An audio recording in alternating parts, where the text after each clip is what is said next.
I've got a wall up here. Well, plywood.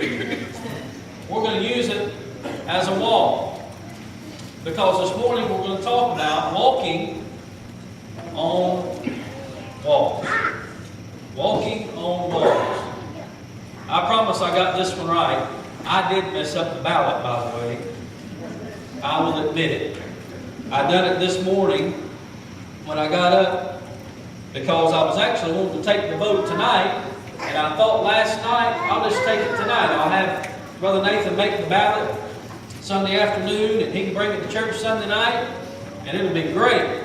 Well, I forgot we had a singing tonight, so I got up this morning and was typing out, trying to get the ballot ready, and I wasn't thinking, and when I printed out, me and Larry's back there cutting, and we're cutting, and we're cutting, and I get it up here, wasn't thinking about it till Larry brings it up here and says, somebody messed it up. You're going to have to circle which one you want. So somehow, it was Melissa's fault. I don't know how, but I've got to figure it out. When I figure it out, I'll tell you how it was her fault. But at this point, amen. But we're going to talk about walking on walls. Now, I've got to tell you a story before that. This blonde girl was putting a jigsaw puzzle together one day, and she was trying to get it together. She couldn't get it fixed. And so she called her boyfriend up on the phone and said, I don't understand this thing. I'm trying to put a jigsaw puzzle together. And he said, well, what's going on? What's the picture supposed to be? And she said, it's got a tiger on the box. And she says, I'm trying to get the tiger, but I can't get the puzzle to come out right. And he says, okay, I'll be right over.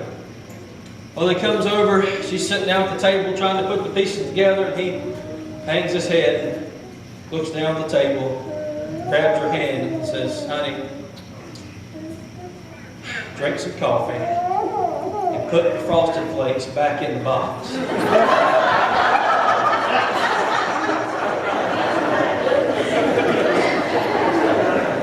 I'm sorry, Melissa, I had to tell that. I'm just kidding. Today we're going to look at a story in the Bible, probably one of my favorite stories in the Bible. It's the story about Joshua and how he led the children of Israel into Jericho. And they got to Jericho and they sealed up. And they had to conquer Jericho.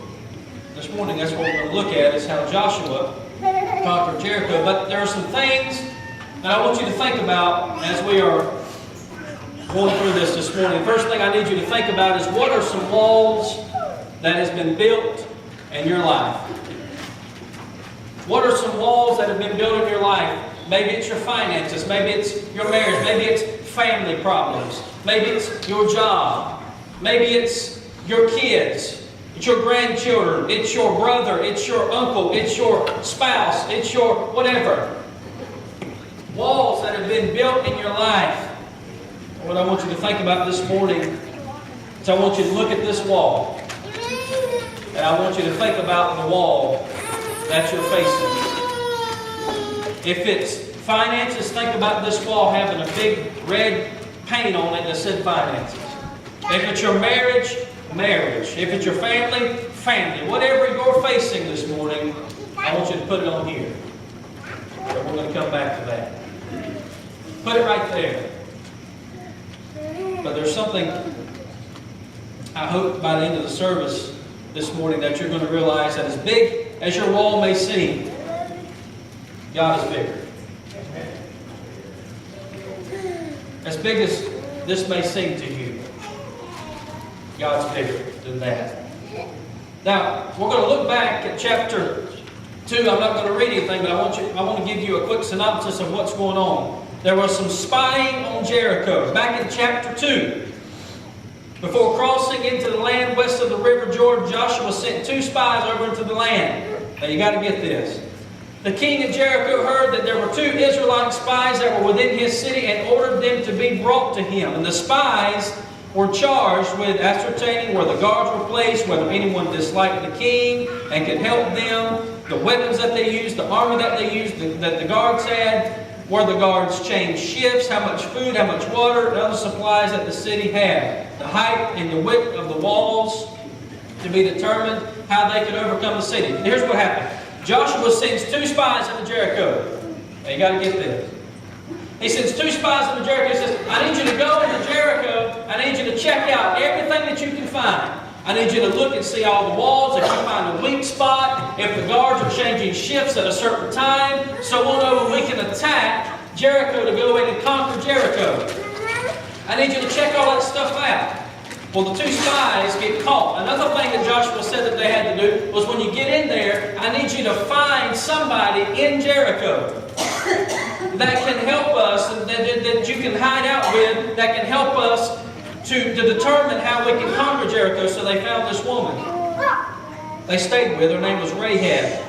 She protected these 2 men on her roof, and she tells the citizens of Jericho had become fearful of the Israelites since they defeated the Egyptians, thinking about the Red Sea miracle, which happened 40 years prior to this. Okay, so she tells them. Now the spies said that they're going to conquer Jericho. They're going to come in and conquer Jericho, but what they said was, here's what we need you to do. If you want to be spared, we need you to agree to a couple things here, 3 things. The first thing we need you to agree with is that you must distinguish your house from the others so that the soldiers will know which one to spare. Basically, when they're coming to conquer, she had to distinguish where her house was, because when they come in to conquer, they're going to take out everything. They're going to kill children, they're going to kill women, men, anybody that gets in the way, they're going to kill them. So you have to distinguish which one's your house. The second thing is her family must be inside the house during the battle. Don't come out, because if you come out, you're going to get killed. And the third thing is that she must not later turn on the spies. Basically, don't rat us out. These are 3 things that they said that she must do. Rahab agrees to the conditions. She hangs a scarlet robe over her house so that they will know in the window of her house that they'll know that that's hers. Safely escaping the city, the 2 returned to Joshua, reported that the whole land was melting under fear. Now, before I go any further in the service, I'm going to sing a song. It's called Daystar. And the song talks about God leading you and guiding you and directing your path. And that's what he had to do with Joshua. So listen to the words of this song called Daystar. If you know it, sing it along with me. Lily of the valley, let your sweet aroma fill my life. Rose of Sharon, show me how to grow beauty in God's sight.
song. Lead me, Lord, and I'll follow. Anywhere that you open up the door, lead me. Lead me, Lord, and I'll follow. And I must have died. Did I die? Wait a minute. I'm on. I cut the mic on.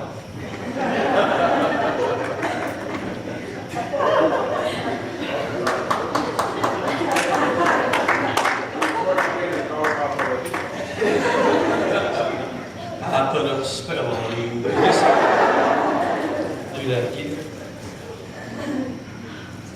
But Joshua, he's saying, God, okay, if you lead me, then I'll follow. If you'll show me how I can conquer Jericho, then I'll do it. I'll conquer Jericho. And God's looking at you this morning and He's saying, child, your wall that you've been praying, if you'll listen to me, if you'll follow me, it'll be conquered. I'll conquer your wall. But you have to do it my way.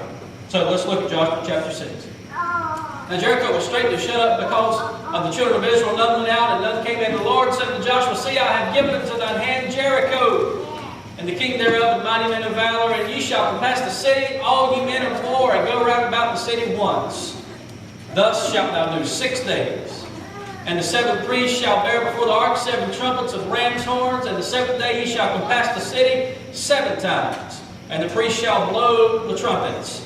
And it shall come to pass that when they have made a long blast with the ram's horn, and when you shall hear the sound of the trumpet, all the people shall shout with a great shout, and the wall of the city shall fall down flat. Now remember the word flat, because that's important. And the people shall ascend up, every man straight before him.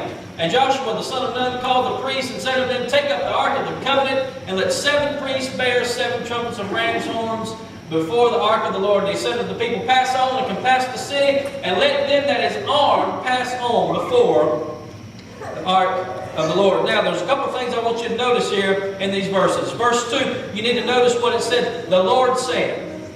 The Lord said. It wasn't his mom, it wasn't his daddy, it wasn't somebody related to him, it wasn't his best friend. The Bible said that the Lord said to Joshua. You know why that's relevant? Because we can't listen to other people and listen to family and listen to everybody else around us and conquer our walls. Because they don't know how to conquer your walls. The Lord said. And that's why Joshua was able to do what we later read on. The second thing that you have to know is that in verse 2 it also says that I have given into thine hand Jericho. I have given into thine hand this particular thing. Basically, you are going to be victorious. You're going to be victorious. That was in verse 2. But then we read later the instructions that he had to follow. You know how we're going to be victorious over our walls? We're going to be victorious over our walls if we please God first. If we please Him first and foremost above anybody and everybody else.